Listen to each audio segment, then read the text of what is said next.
এই পৃথিবীর রহস্য মোড়া, বিজ্ঞান খুঁজছে উত্তর, কিন্তু কিছু প্রশ্ন আজও অজানা।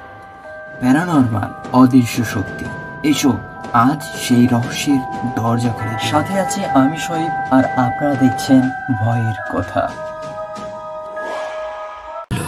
হ্যালো এভরিওয়ান, ভয়ের কথা প্রথম এপিসোড আপনাদেরকে স্বাগত। আজকে যে ঘটনাটি বলতে যাচ্ছি এটি হচ্ছে ইন্দোনেশিয়ার সিতারাম শহরের প্রত্যন্ত গ্রামের একটি ঘটনা। আমাদের বাংলাদেশ থেকে ইব্রাহিম নামের এক ছেলে ভ্রমণের জন্য ইন্দোনেশিয়ার সিতারাম শহরের প্রত্যন্ত গ্রামে যায়। ওই গ্রামের মানুষ দেখতে খুবই ভয়ানক।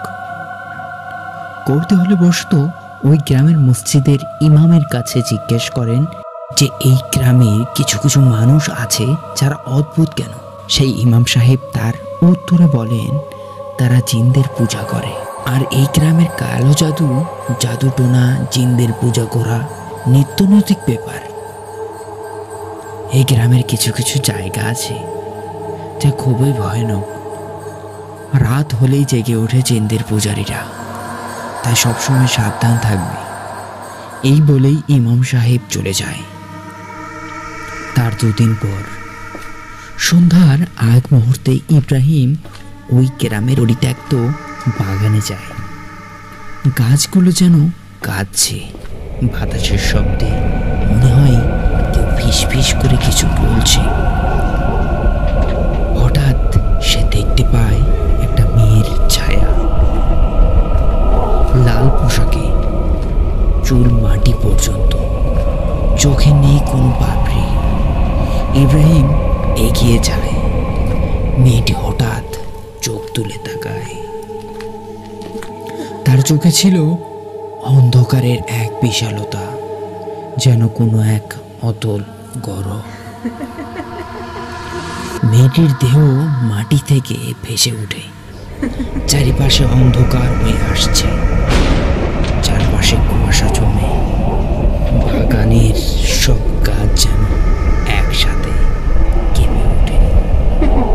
ইব্রাহিমের গায়ের সব লোম দাঁড়িয়ে যায়। ইব্রাহিম দৌড়ে পালাতে চায়, কিন্তু সে পারে না। তার পা যেন কোনো এক অশুভ শক্তি আটকে নিয়েছে।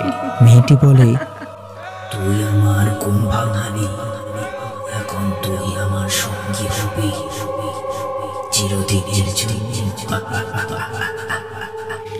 একটা তীব্র আর্তনাদ হয়, সব আলো নিভে যায় এবং চারিদিকে নেমে আসে নিস্তব্ধতা। হঠাৎ একটা বৃদ্ধ পাশ দিয়ে যাচ্ছিল। সে ছিল একজন কবিরাজ। সে দেখতে পায় পরিত্যক্ত বাগানে দাঁড়িয়ে আছে বাংলাদেশি ইব্রাহিম, আর তারই সামনে দাঁড়িয়ে আছে কুলসুমের আত্মা। এই কুলসুমটাকে একটু পরে বুঝতে পারবেন। সে যেহেতু কবিরাজ ছিল, তাই তার কাছে ছিল পবিত্র জল।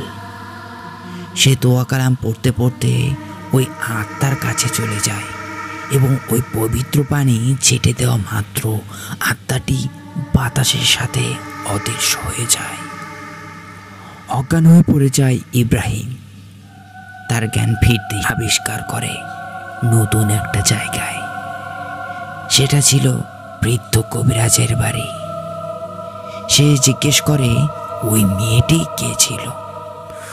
তখন বৃদ্ধ বলেন, ওই বাগানে 30 বছর আগে একটা মেয়ে আত্মহত্যা করেছে, যার নাম ছিল কুলসুম।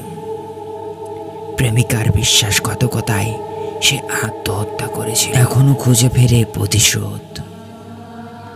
ইব্রাহিম বাংলাদেশে ফিরে যাচ্ছে। দূর পাহাড়ের চূড়ায় থেকে দেখছে ওই পরিত্যক্ত বাগান, আর একবারও সে ভাবে না সে সেখানে ফিরবে।